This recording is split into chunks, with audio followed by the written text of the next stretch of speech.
আমাদের আজকের ক্লাসের টপিক হচ্ছে স্যাটেলাইট টেলিভিশন। টেলিভিশনকে আমরা তিনটে স্তরে ভাগ করি। সারা দেশে বিশ্বে আমরা স্যাটেলাইট টেলিভিশন পরিষেবা পাই। প্রথম জি টিভি, তারা প্রথম তাদের স্যাটেলাইট সম্প্রচার তারা শুরু করে। স্যাটেলাইট পরিষেবাতে আমরা কি কি সিস্টেম আমরা অন এয়ারগুলো দেখতে পাবো, এই স্যাটেলাইট চ্যানেল কিভাবে এটা তাদের সেই যে এরিয়া রয়েছে সেই ফেজেই তুমি কিন্তু তাদের চ্যানেলগুলোকে দেখতে পাবে। আমাদের আজকের ক্লাসের টপিক হচ্ছে স্যাটেলাইট টেলিভিশন, যেটা খুব ইম্পর্ট্যান্ট। এই যে আমরা টেলিভিশন যে দেখি, টেলিভিশন যে টেলিকাস্ট করে, সেই টেলিভিশন টেলিকাস্টের একটি গুরুত্বপূর্ণ মাধ্যম হচ্ছে স্যাটেলাইট টেলিভিশন, যেটা সরাসরি উপগ্রহ থেকে, মানে আমাদের উপগ্রহ থেকে তারা ডাউনলিঙ্ক আপলিঙ্কের মাধ্যমে তারা সরাসরি আমাদের এখানে টেরিস্ট্রিয়ালের দ্বারা অন এয়ার করায়। টেলিভিশনকে আমরা যদি মূলত ভাগ করি, টেলিভিশনকে আমরা তিনটে স্তরে ভাগ করি। একটা হচ্ছে কেবল টেলিভিশন, আরেকটা হচ্ছে গ্রাউন্ড চ্যানেল, আরেকটা হচ্ছে স্যাটেলাইট টেলিভিশন। কেবল টেলিভিশন কোনগুলো? যেগুলো আমরা লোকাল এরিয়ার মধ্যে দেখতে পাই। গ্রাউন্ড চ্যানেল কোনগুলো? গ্রাউন্ড চ্যানেল হচ্ছে যেগুলোকে আমরা এমএসওর মাধ্যমে দেখতে পাই।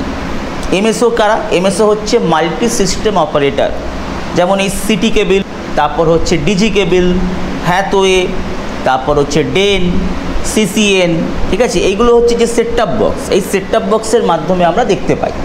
আরেকটা হচ্ছে স্যাটেলাইট চ্যানেল, স্যাটেলাইট টেলিভিশন, যেটা সরাসরি মহাকাশ থেকে তারা কি করছে, ডাউন লিঙ্কের দ্বারা তারা ফ্রিকোয়েন্সি দিয়ে সরাসরি আমাদের এখানে আমরা অন এয়ার দেখতে পাচ্ছি, এবং যেটা শুধুমাত্র একটা এরিয়াতে না, যেটা সারা দেশে বিশ্বে আমরা স্যাটেলাইট টেলিভিশন পরিষেবা পাই।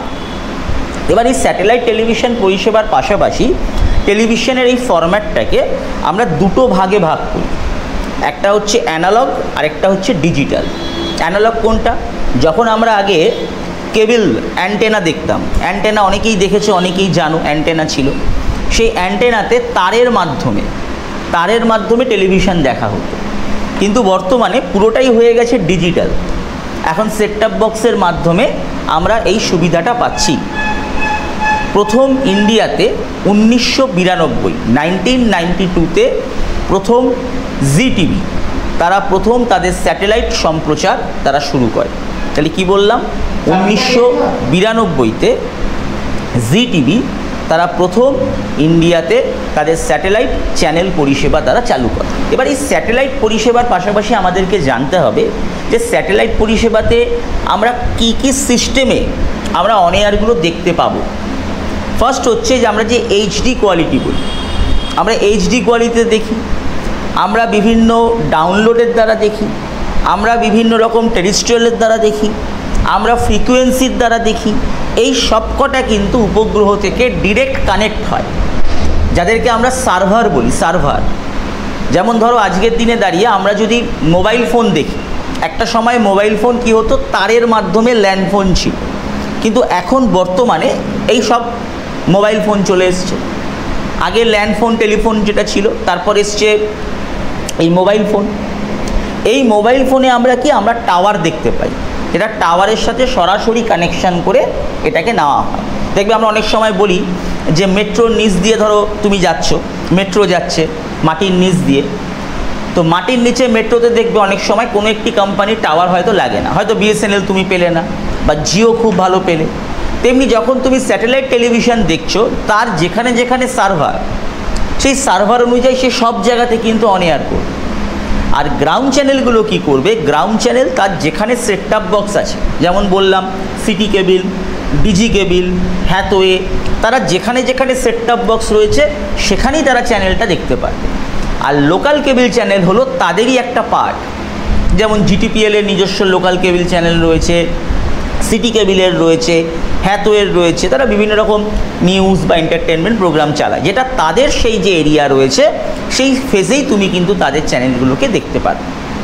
এবার এই স্যাটেলাইট চ্যানেল কিভাবে এলো, স্যাটেলাইট চ্যানেলের পরিসর কিভাবে এলো, যদি আমরা একদম শুরুর দিক থেকে আসি। কি শুরুর দিক থেকে?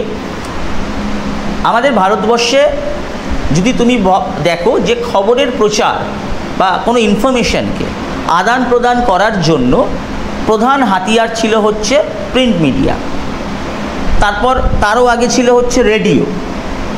এবার এই যোগাযোগ ব্যবস্থাকে আরও উন্নত করার জন্য টেলিভিশন এলো, এবং টেলিভিশন তখন একটা শুধুমাত্র এরিয়া যেখানে মধ্যবিত্ত এবং একটু বড় লোকরা থাকতো, সেখানেই কিন্তু টেলিভিশন অন এয়ার হতো।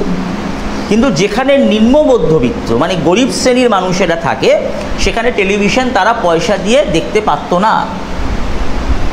তাই কী করলো, তাই আমাদের কেন্দ্রীয় সরকার মানে ভারত সরকার তারা ফ্রি টু এয়ার চ্যানেলের ঘোষণা করল, যেটা আমাদের দূরদর্শন, প্রসার ভারতী, তারা কি করলো, তারা ফ্রি টু এয়ার চ্যানেল মানে বিনা পয়সায় দেখতে পারবে। তার কারণ নিউজ বলো, কোনো ইনফরমেশান বলো, সেটাকে যদি আমরা মাস মিডিয়ার কাছেই না ছড়িয়ে দিই, সেটা যদি সবাই জানতেই না পারে, তাহলে তো সেই তথ্যটা সবার কাছে পৌঁছাবে না। তাই তারা কি করলো, ফ্রি অফ কস্টে তারা যে সমস্ত গরিব এলাকা রয়েছে, যে সমস্ত এলাকার মানুষ দারিদ্র্য সীমার নিচে রয়েছে, সেই সমস্ত এলাকায় তারা এই ফ্রি টু অন এয়ার কিন্তু ব্যবস্থা করলো।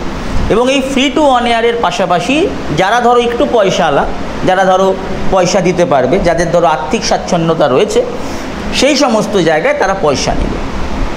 বর্তমানে দেখবে এখন কোনো ওয়ার্ল্ড কাপ ক্রিকেট বলো, ফুটবল বলো, এই সময় আমাদের কিছু চ্যানেল আমাদেরকে পে করে দেখতে হয়, যেগুলোকে আমরা বলি পে চ্যানেল। আর কিছু চ্যানেল আছে যেগুলো ফ্রি টু এয়ার, যেগুলোর জন্য আমাদের কোনো পয়সা দিতে লাগে না। এবং এই ফ্রি টু এয়ার চ্যানেলগুলোতে ওই সময় সরকার বিভিন্ন রকম তথ্যমূলক অনুষ্ঠান আনলো, শিক্ষামূলক অনুষ্ঠান আনলো। কারণ আমরা প্রত্যেকে জানি আমাদের দেশ কৃষি প্রধান, কৃষির উপরও প্রোগ্রাম আনলো, যেগুলোতে কি হলো, মানুষের নলেজ বাড়লো। এইভাবেই আস্তে আস্তে আস্তে আস্তে স্যাটেলাইট টেলিভিশন আমাদের সাম্রাজ্য বিস্তার করলো, এবং বর্তমানে স্যাটেলাইট টেলিভিশন একটি জনপ্রিয় মাধ্যম।